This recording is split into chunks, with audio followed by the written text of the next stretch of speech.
Uyu munsi ni Pasika, Yezu yazutse. Mu gaseso ko kuwa gatanu mutagatifu, Yezu amaze kugambanirwa, gukubitwa no kubambwa, Shitani yarishimye maze irabyina karahava. Yibwiraga ko imaze kwikiza umwanzi kasha, ariko nyamara ntimenye ko ayo maraso amenetse y'umwana w'Imana arimo gusenya no gushwanyaguza ubwami bwa Shitani nyirizina. None uyu munsi ni Pasika, umwana w'Imana yatsinze urupfu. Ya midiho n'ibyishimo bya Shitani birarangiye, akayo kageze. Ariko uburakari bwayo bwabaye bwinshi. Irashaka gutoteza no kwica abayoboke b'umwana w'Imana. Gusa ntabwo izi ko abo bayoboke nabo batagitinya urupfu, kubera ko Yezu yarubatsindiye. Gusa kubera ko ari mudacogora mu kibi, nubwo yatsinzwe iracyarwana urugamba rwa nyuma. Niyo mpamvu abakunzi n'inshuti za Yezu bagomba guhora ari maso. Mwirirwe kandi muramuke.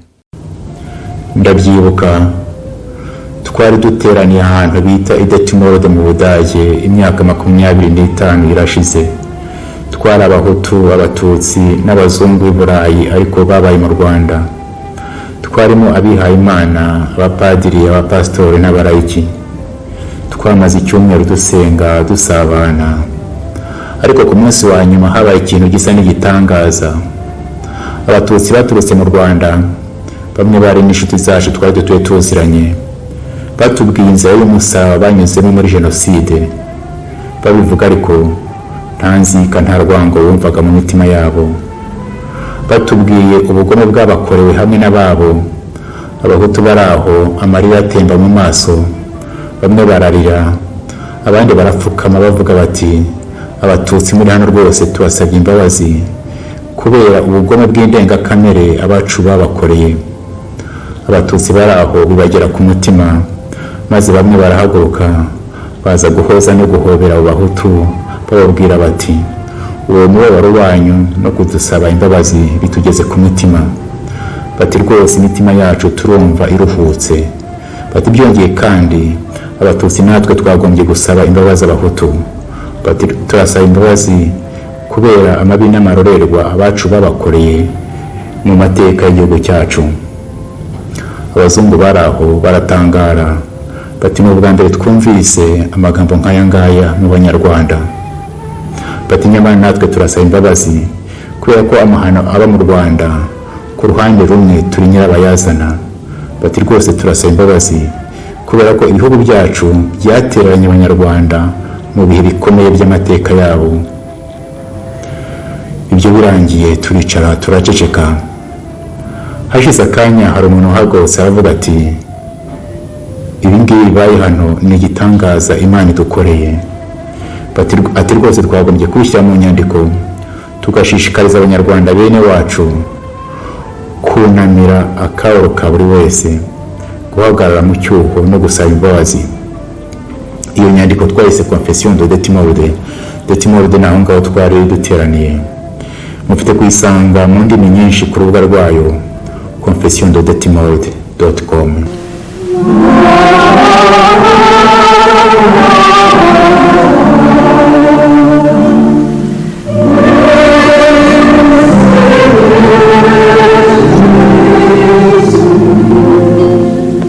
Mu bantu basinye iriya Confession y'Idetimorode, bamwe baratabarutse.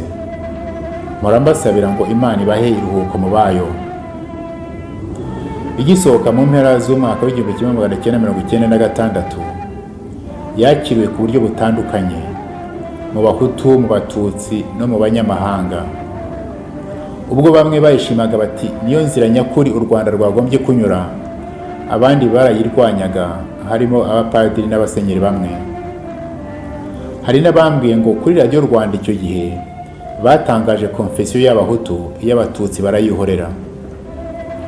Rwose ndemera ko iriya Confession y'Idetimorode ifite kubera abanyarwanda inganzo y'ubwiyunge, bakava mu kangaratete ko guhora bitana ba mwana imbere y'amahano yabaye mu Rwanda. Wigira ubwoba bwo gutega amatwi akababaro kundi maze ureke kakugere ku mutima. Nawe kandi wigira ubwoba bwo kuvuga akababaro kawe nta rwango nta nzika. Wigira ubwoba bwo gusaba imbabazi abo wakomerekeje. Niba kandi abo bakomerekeje baritabye Imana kandi ukaba ubana n'abantu bagifite ibikomere ku mutima, wigira ubwoba bwo guhagarara mu cyuho no gusaba imbabazi. Wowe undeba kuri iyi video muri aka kanya, ndakwinginze ngo wohereze iyi video ku banyarwanda bose uzi. Ntukike ko ari amafaranga za views nshaka, dore ko amafaranga yaca ibintu muri iki gihe. Ahubwo ndashaka ko abanyarwanda twese twashyira imitwe hamwe, tugashaka uko twahurira mu gacaca, maze iriya konfesiyo ikatubera inganzo twavomamo ibikoresho byo kubaka u Rwanda nyarwo no kwiyubaka ubwacu.